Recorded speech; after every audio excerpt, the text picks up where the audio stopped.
Hey guys, welcome to lesson number 9 and part 2 of our little Triad voicing mini-series. As promised today, I'm going to show you how to voice these chords in order to outline a little melody with them, alright? Let's get started. One thing you don't have to be very cautious about, contrary to yesterday's example, is the sonic space you're sort of dealing with and that you're going to be fitting your part into, because the melody is now king and you go wherever the melody takes you. And if that takes you through a couple of different ranges, then that's just how it is, all right? Two things you do obviously have to be aware of is the chords that you'll be playing over and that you'll be applying this melody over, and the melody itself. So the chords for this section, which is, by the way, the bridge section of Echo Park, a song we recorded with Christine Nedden's Orange Line not too long ago, are as follows. It's a D-flat major 7 chord that I'm outlining using just an F minor triad up here, to an E-flat triad over D flat, then it's an E flat triad over G, and an F minor triad. Then that sort of repeats, with the exception of that little E flat major kick down here. Then we're doing D flat major 7 again, and that whole thing. And then we're going up to a G flat major 7 chord, an F minor 7 chord, an E flat minor 7 chord, and finally an F minor triad. All right, those are the chords. Now, second thing we need is the melody I actually want to be outlining using these triads.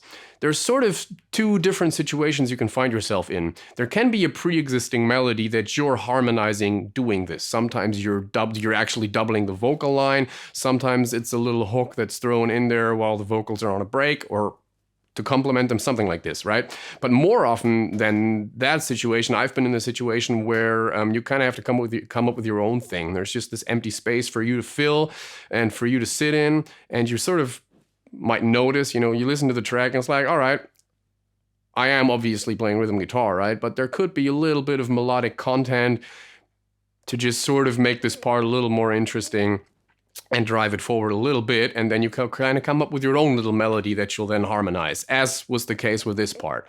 So the melody I want to outline is this.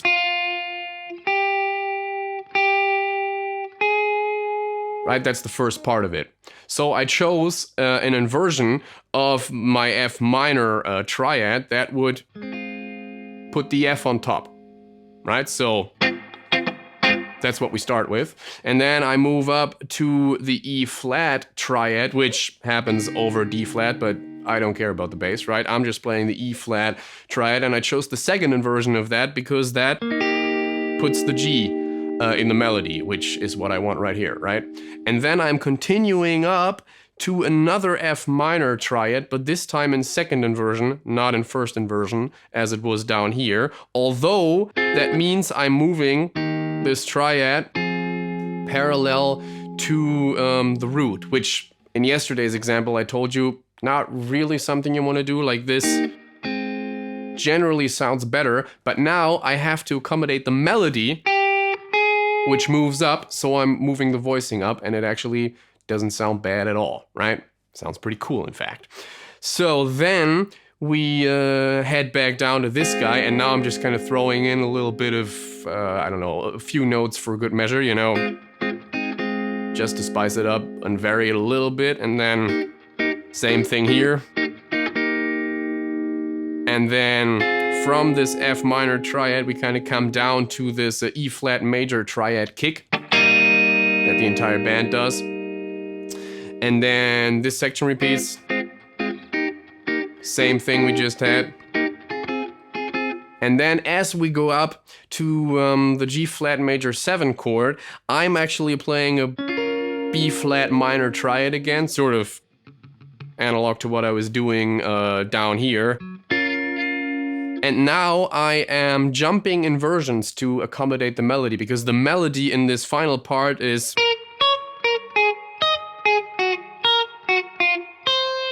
right? It kind of jumps around a little bit, and to accommodate it, I actually have to go from my first inversion of B flat minor to my second inversion, right? It's the same chord, but I'm moving up an inversion to accommodate the melody. Fortunately, the melody in both cases is part of the chord, so I can simply bounce through a couple of different inversions. I'm doing the same thing on the F minor 7 chord. I'm using an A flat major triad to outline that, and I'm just going from the first inversion to the root position up here, big jump this time, and back down to the first inversion. Then I'm doing a similar thing again down here. Now I'm using let me see, I'm using a G flat major triad to outline this E flat minor 7 chord here, and I'm doing this. So I'm jumping from the first inversion of G flat major to the second and back down.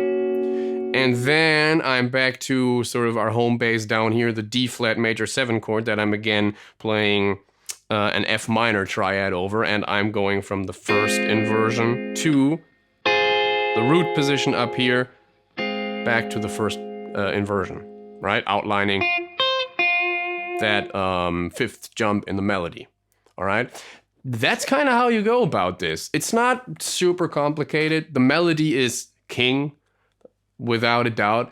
And I've chosen to go with very triad-based harmony here, although the chords do imply slightly more adventurous harmonic structures, just because me playing these triads makes this part sound very accessible, and it sort of, you know, lightens the load on the listener having to listen to these chords that are a little more sophisticated if it's not one instrument playing all these notes, all these colorful notes, but if it's sort of divided up. The bass is kind of doing his thing, I'm doing a pretty simple thing, the keys are doing a couple of things, right?